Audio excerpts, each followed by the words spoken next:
Hello అండి. అందరూ ఎలా ఉన్నారు? వీడియో పెట్టక చాలా డేస్ అయింది కదా! కొన్ని ప్రాబ్లమ్స్ వల్ల పెట్టలేకపోయిన వీడియోస్. ఇంకా మొన్నటి వరకు కూడా ఎగ్జామ్స్ ఉండే. ఇంకా అందువల్ల వీలు కాలేదు పెట్టడానికి. ఇంకా ఇక్కడైతే ఎగ్జామ్స్ అయిపోయిన నెక్స్ట్ డేనే మేము టెంపుల్‌కైతే వెళ్ళినాం. ఎగ్జామ్స్ ఉన్నన్ని రోజులు ఉరుకులు, పరుగులు, ఉరుకులు, పరుగులు అన్నట్టే ఉండే. అందుకోసమని నెక్స్ట్ డేనే టెంపుల్‌కి వెళ్ళాలని డిసైడ్ అయ్యి టెంపుల్‌కైతే వెళ్ళినాం. మేమైతే 11 కల్లా టెంపుల్‌కి వెళ్దామని అనుకున్నాం. కానీ మా బద్ధకం వల్ల అది 12:30 అయ్యింది. మేము వెళ్ళేసరికి టెంపుల్ మూసేసి ఉంటారు అని అనుకున్నాం. కానీ ఏం క్లోజ్ చేయలేదు, ఓపెనే ఉంది. మేము వెళ్ళాక కూడా చాలామంది వచ్చిర్రు. మాకైతే కొంచెం దూరమే అవుతుంది. బండ్లగేరి వీరన్నపేట అంటారు, అక్కడ సైడ్ అయితే ఉంటుంది ఈ టెంపుల్. ఇప్పుడైతే జనాలు ఎవ్వరు లేరు.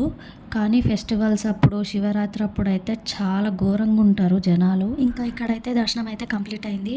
ఆ తర్వాత మా పాపకి కొన్ని ఫొటోస్ తీయాలని నానా తంటాలు పడుతున్నాం. కానీ ఆమె అస్సలు దిగట్లేదు. ఇంకా లాస్ట్కి ఒక 2 ఫోటోలు అయితే బాగా దిగింది. ఈ గుడి అయితే చాలా పెద్దగా ఉంటుంది, బాగా అనిపిస్తుంది, విశాలంగా, ప్రశాంతంగా. ఇంకా టెంపుల్కి అయితే నేను, మా తోటి కోడలు, మా ఆయన వాళ్ళ చెల్లెలు ముగ్గురం కలిసి అయితే వెళ్ళినాం. పాప కూడా. లోపలికి ఎంట్రీ అయ్యేటప్పుడే అక్కడ విభూది అవన్నీ పెట్టిర్రు. అది పెట్టుకొని లోపలికి వచ్చేది ఉండేనేమో, కానీ మేము పెట్టుకొని రాలేదు. ఇంకా బయటికి వెళ్ళేటప్పుడు అయితే పెట్టుకున్నాం. ఇంకా ఎండాకాలం అయితే స్టార్ట్ అయింది అబ్బా. గుడిలో ఉన్న బండలు అయితే కాలిపోతున్నాయి. ఇప్పుడే ఇంతగానో ఎండలు కొడుతున్నాయి. ఇంకా ముందు ముందు ఇంకెన్ని ఎండలు కొడతాయో. ఇక్కడ 2 ఏనుగులు అయితే ఉన్నాయి. వాటిని చూసి రియల్ ఏమో అనుకొని భయపడింది మా పాప. ఈ గుడి అయితే విశాలంగా చాలా పెద్దగా అనిపిస్తుంది నాకైతే. ఒకసారి మా ఫ్రెండ్స్తో ఇంటర్లోనో 10థ్లోనో వచ్చిన.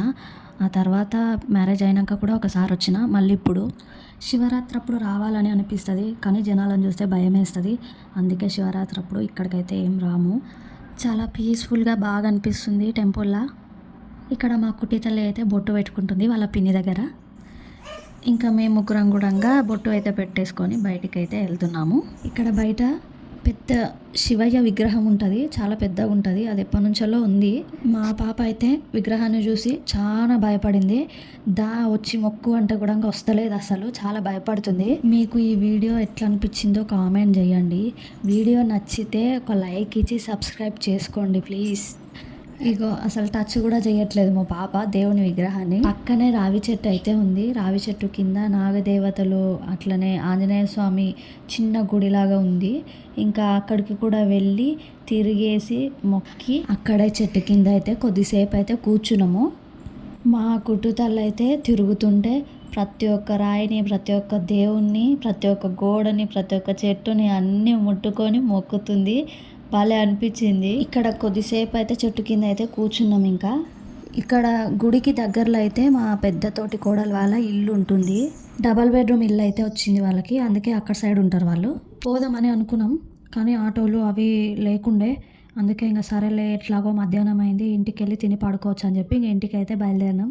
ఆటోలు అయితే గుడి దగ్గర ఉండవు, అందుకే కొద్ది దూరం అయితే నడవాలి ఆటో స్టాండ్ వరకు. అందుకే ఇంకా నడుచుకుంటా అయితే వెళ్తున్నాం నిదానంగా. అప్పటికే ఎండ అయితే బాగా కొడుతుంది, అస్సలు నడవాలనిపిస్తలేదు. నడవంగా ఒక ఆటో అయితే దొరికింది. ఇంకా ఇంటికి అయితే వెళ్తున్నాం ఫ్రెండ్స్. బాయ్. వీడియోకి ఒక చిన్న లైక్ ఇచ్చుకోండి ఫ్రెండ్స్.